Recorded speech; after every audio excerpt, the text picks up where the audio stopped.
La ecuación casi matemática para resolver la ansiedad. ¿Sabías que la ansiedad puede entenderse a través de una ecuación? Tal como si de matemáticas estuviéramos hablando. Sí, lo has oído bien. La ansiedad puede entenderse y resolverse a través de una ecuación. En este video te explicaré la ecuación de la ansiedad y cómo puedes aplicarla para entender mejor tu ansiedad y cómo la puedes gestionar de una manera más efectiva. Entendiendo la ansiedad a través de la ecuación. Primero, hablemos sobre qué realmente es la ansiedad. Todos hemos experimentado ansiedad en algún momento de nuestras vidas, ya sea antes de una exposición en clase, o en una entrevista de trabajo, o al caminar por un callejón oscuro.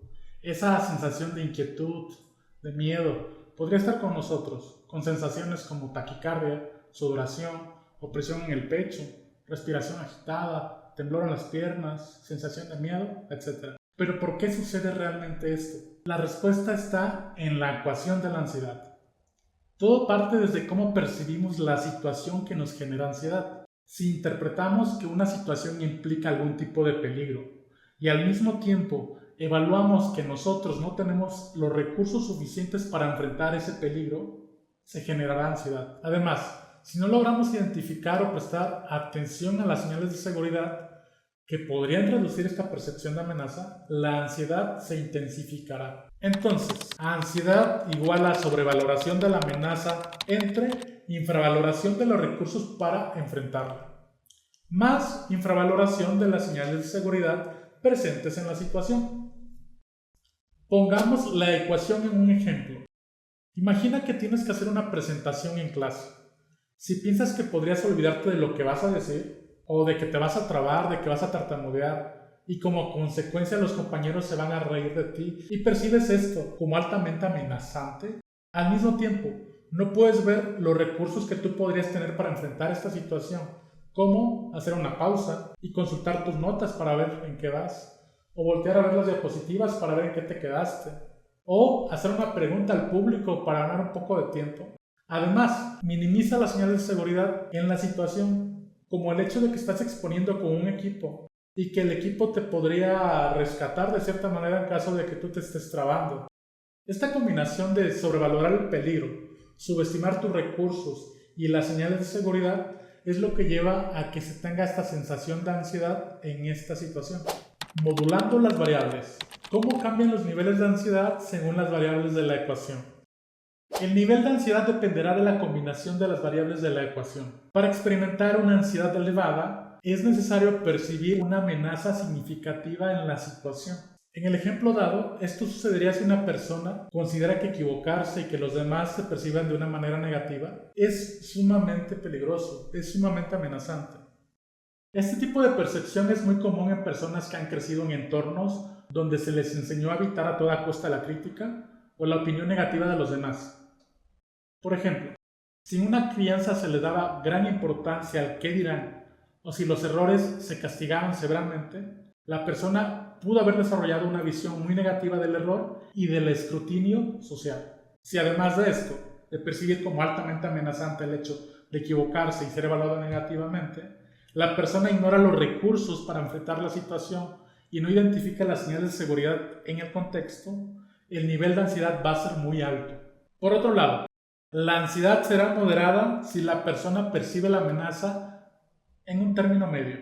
En este caso puede quizá sentir que equivocarse y que los demás lo noten como algo incómodo, pero no realmente como algo peligroso. Otra posibilidad es que la situación se vea como altamente amenazante, sí, pero también que perciba recursos suficientes para poder afrontarla, como por ejemplo un buen manejo de público, o tener estrategias para continuar con la exposición en caso de que se bloquee. Asimismo, puede identificar señales de seguridad en el entorno, como el apoyo de sus compañeros de equipo si se llega a trabar en la presentación.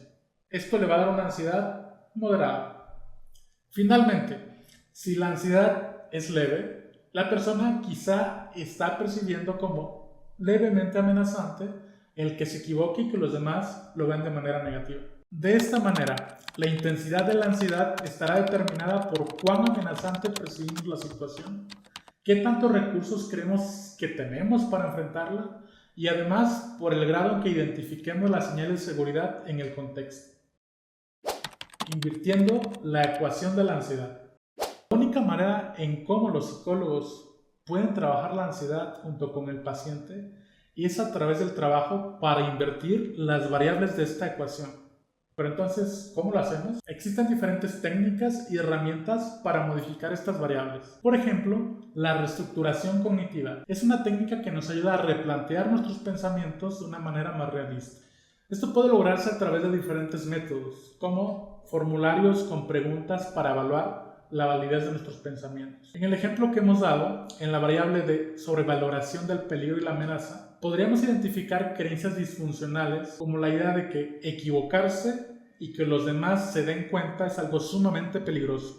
A través de la reestructuración cognitiva, esta creencia podría ser modificada para llegar a una conclusión más funcional, como por ejemplo, cometer errores o trabarse durante una presentación no es cómodo, pero no es peligroso ni determinante para la vida. Por otro lado, en la variable de recursos para enfrentar la amenaza, también podríamos trabajar junto con el paciente para que reconozca los recursos para enfrentar la situación o si no los tiene, cómo podemos desarrollarlos. Podríamos enfocarnos, por ejemplo, en su creación con un entrenamiento para hablar en público, así como técnicas para salir del bloqueo o manejar el tartamudeo. En cuanto a las señales de seguridad, se podría trabajar para que el paciente las perciba y las utilice. Un ejemplo sería aprender a pedir ayuda a los compañeros de equipo si se traba durante una presentación, o hablar previamente con el docente sobre el problema que está enfrentando, lo cual podría mejorar la comprensión del contexto y reducir la ansiedad.